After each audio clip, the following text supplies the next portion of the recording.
కాకినాడ జిల్లాను ప్రజలు ప్రజాప్రతినిధుల సమస్య సహకారంతో అన్ని రంగాల అభివృద్ధి పదంలో నడిపిస్తామని నూతన జిల్లా కలెక్టర్ ఎంఎన్ హరేంద్ర ప్రసాద్ తెలిపారు.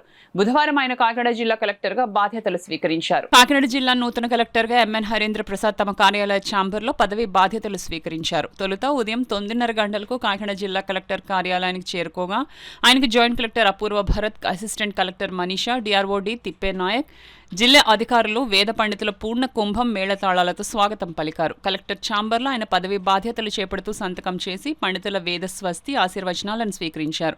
ఈ సందర్భంగా ఆయన మీడియాతో మాట్లాడారు. ఎంతో ఘన చరిత్ర, ఎన్నో విశిష్టతలు కలిగిన కాకినాడ జిల్లాలో పనిచేయడం తనకు లభించిన అపూర్వ అవకాశమని పేర్కొన్నారు.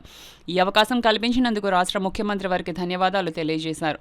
విశాఖపట్నంలో కలెక్టర్గాను, జీవీఎంసీ కమిషనర్గాను పనిచేసిన అనుభవంతో కాకినాడ జిల్లాలో గ్రామీణ, పట్టణ ప్రాంతాల సమగ్ర అభివృద్ధి కృషి చేస్తానని తెలియజేశారు. ప్రజలందరికీ అందుబాటులో ఉంటూ రాష్ట్ర ప్రభుత్వ అభివృద్ధి సంక్షేమ కార్యక్రమాల ఫలాలు అందరికీ అందించేందుకు అధికారుల సమన్వయం, ప్రజాప్రతినిధుల సహకారంతో జిల్లాను ముందుకు నడిపిస్తామని తెలిపారు.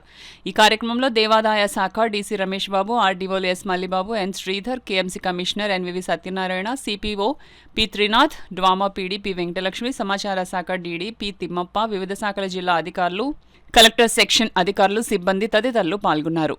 ప్రజలకు ఎటువంటి ఇబ్బంది లేకుండా చేరే విధంగా చర్యలు తీసుకుంటాను. ఒక మంచి అవకాశం నాకు కల్పించారు. దానికి గౌరవ ముఖ్యమంత్రి వాళ్ళకి ధన్యవాదాలు తెలియజేస్తున్నాను.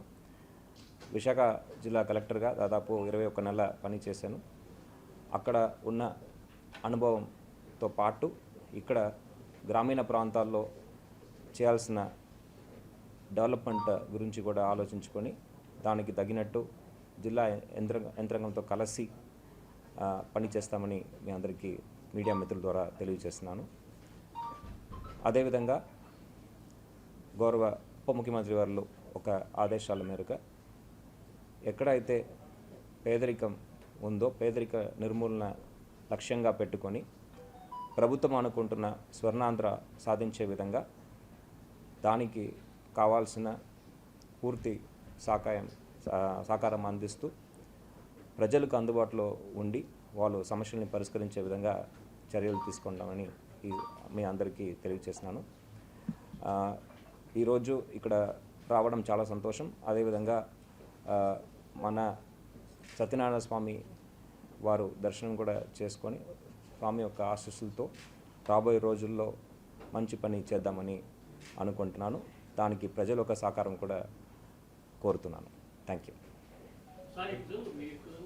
ఉదాహరణకి నేను విశాఖ జిల్లాలో పనిచేసినప్పుడు జీవీఎంసీ కమిషనర్గా కూడా దాదాపు 6 నెలల అడిషనల్ ఛార్జ్ నిర్వహించాను. సో కాబట్టి అర్బన్లో ఉన్న సమస్యలు పరిష్కరించడానికి ఎటువంటి చర్యలు తీసుకోవాలి, ఏ విధంగా నిధులు సమకూర్చుకోవాలి అనేది అవగాహన ఉంది కాబట్టి ఆ ప్రయత్నం తప్పకుండా చేయడం జరుగుతుంది. అదేవిధంగా చాలా ఇనిషియేటివ్స్ కొత్తగా ప్రభుత్వం తీసుకువస్తున్నది. దానికి ఉన్నత అధికారులతో మాట్లాడి మన జిల్లాకు ఎటువంటి సహకారం అవసరం, ఏ విధంగా ఆ స్కీమ్స్లో మాడిఫికేషన్ చేయవచ్చు అనేది ఆలోచించి దాన్ని బట్టి ఎఫర్ట్స్ పెట్టడం జరుగుతుంది.